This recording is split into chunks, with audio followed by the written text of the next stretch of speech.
Trae Young to Orlando Magic at Carmelo bilang head coach. Pag-usapan natin yan mga repa.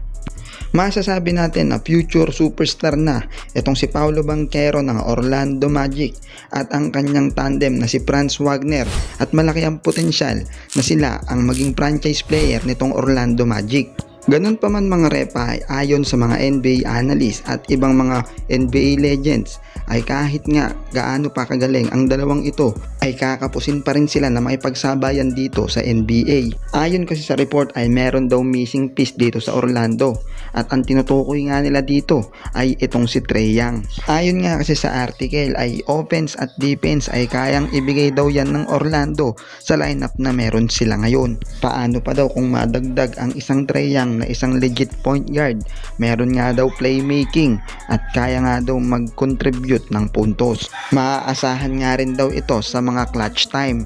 Ganun pa man mga buddy, ay medyo susugal dito ang Orlando kung kukunin talaga nilang itong si Trae Young. Meron pa kasi itong kontrata sa Atlanta hanggang 2026. Nag-a-average na rin kasi si Trae Young ng 43 million net per year. Pero kung madadaliin daw ng Orlando ang pagkuha kay Trae Young, ay magsasakripisyo sila ng mga ilang player para i-trade dito.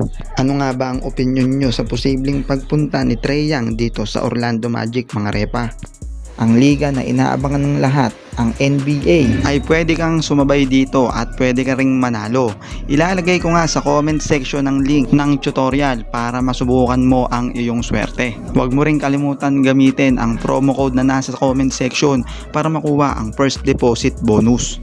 Sa nakakagulat niyang balita na pagkakatanggal ni Mike Malone bilang head coach ng Denver Nuggets, ay isa nga si Carmelo Anthony sa nagbigay ng komento. Nakakagulat na balita daw ito dahil nag-champion pa daw ang Denver 2 years ago, at ayon pa kay Carmelo, kung siya nga daw ang presidente ng isang koponan, kapag nag-head siya ng isang coach at binigyan niya ito ng kontratang 4 years, ay dapat daw mag-stay din ang coach na ito ng 4 years. Nasa magandang sitwasyon man o hindi, ay kailangan daw tapusin ng coach na ito ang kontrata.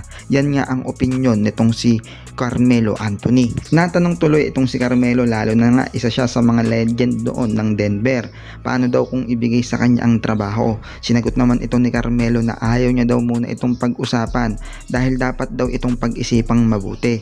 Basta sa ngayon nga daw ay ine-enjoy niya ang kanyang retirement, pero hindi naman daw niya sinasara ang kanyang pinto kung may papasok na ibang opportunity.